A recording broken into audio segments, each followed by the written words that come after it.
We'll probably get sent for scans for clarity, but yeah, what's the initial thoughts? Yeah, it's one that we're really mindful of not making any big statements around because we don't know. We won't know until he has, but he'll definitely go in for a scan. So it was, it was enough of a concern that we had to sub him out. And without going into any more detail, it's going to be a scan and our fingers are crossed. How's he feeling? Haven't seen him as yet. Haven't seen him. Yeah, I'd say he'd be pretty disappointed, as you can imagine. But yeah, we'll hope for the best and we'll think positive thoughts. What pleased you most about today? Oh, I felt like the toughness we showed to turn it around. You know, if you looked at the 10-minute mark of the second quarter, and anyone who's watching the game, I think saying, well, this is over. Melbourne had been outstanding to that point. They owned the game. They had momentum. It's the first time this year, really, we'd had multiple goals kicked on. I think 4 or 5, maybe 6 in a row. And if they'd kicked straight in the first, we would have been in a lot more trouble. But we felt like the toughness our players showed in that second quarter at that 10-minute mark to turn it around. We made a few adjustments. Our guys executed it on field. It didn't necessarily mean the game was back on our terms, but it slowed momentum.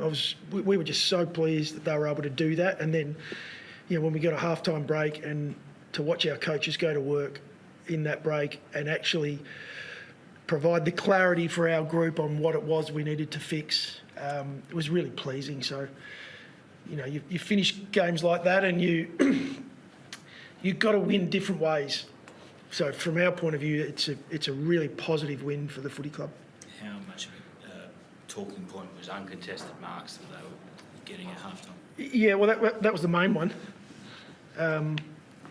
It's one thing to know what you're not quite getting right or where your opposition are beating you, and another thing to actually be able to adjust it and change it. So as I said, for our players to do that during a quarter, great result.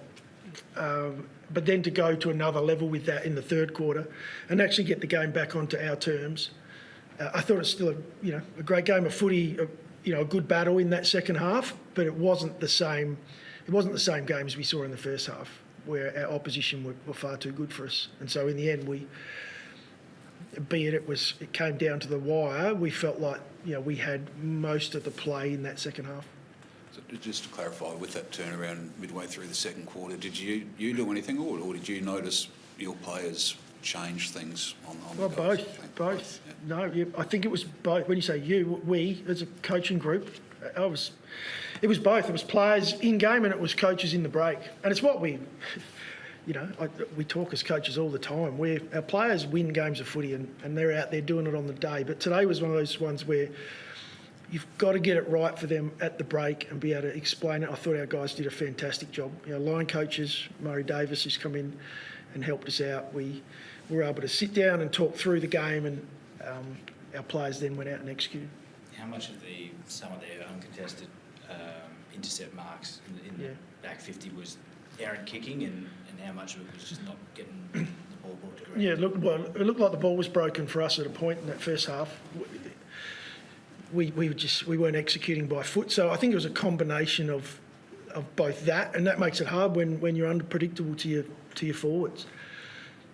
For whatever reason, we weren't at our best today, and I think most coaches know that that's coming at times. 23 rounds is a long time to stay up, and we've played a really consistent brand right throughout this year.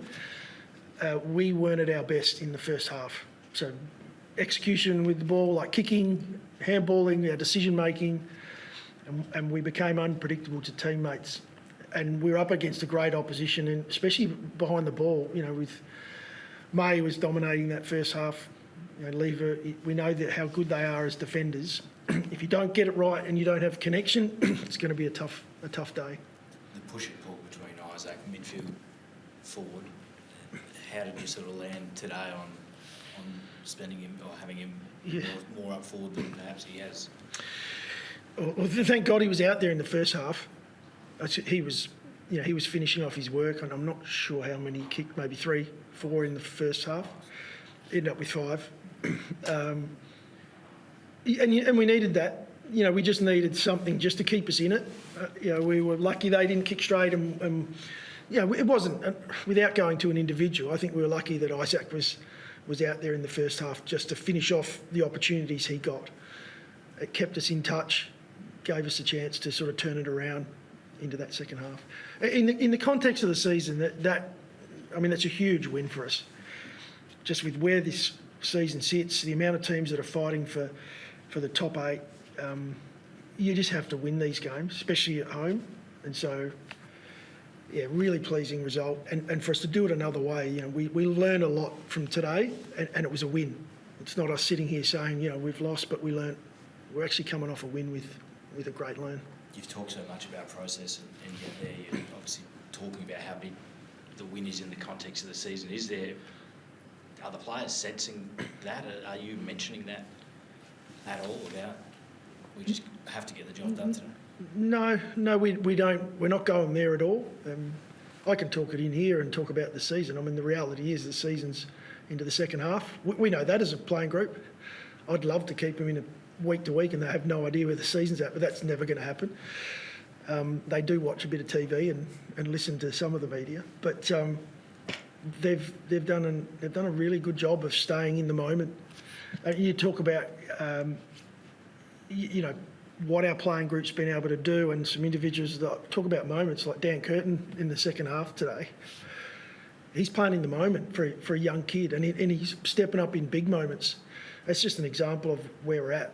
And he'll reset himself and start to look at next week now. So, great sign for us. How much of it do you think is learnings from last year, not only with keeping in the moment, but in winning some of these games where you're challenged and you're not only able to win them, but you're able to make those changes so quickly and get back in the game? Well, half-time's an example of it. When we break it down, it wasn't going the way we needed to. Our guys were able to just reset themselves in that moment of half-time and come out and go. Move on from what had been a really poor half. We weren't executing with the ball in hand. We weren't defending the way we know. We weren't transitioning. So the whole lot was in a place that we knew wouldn't get it done for us, and they were able to just reset. It's just another version of what we're doing this season. Resetting every time we play a game, lock them back in on 0-0. Let's go again and get the job done. Might you have lost that game in years gone by from where you were? Yeah, there's no doubt we have. Over the last 5 years or so, I think most people at the 10-minute mark would have said this game's done. So that's even more pleasing. Is it nice to win finals so far away still, but is it nice to get that kind of pressure cooker situation given that your team doesn't have much finals experience when that comes around? I think it's a great experience for our group. Yeah, to be in a position where we're vulnerable, unless we're able to show some mental strength. Our opposition have all the momentum. I think it's a great position to be in and be able to work through it. We're going to be better for that. That's going to be the remainder of the season. That's every week from this point on. The competition's so tight. And so, as I said, today was a really good result. And Ben, was that touched, you reckon, Ben's goal? To be honest, from where I am, I can't see it that well. You're probably getting a better view on a 4K telly. Thanks, guys. Appreciate it. Thanks, guys.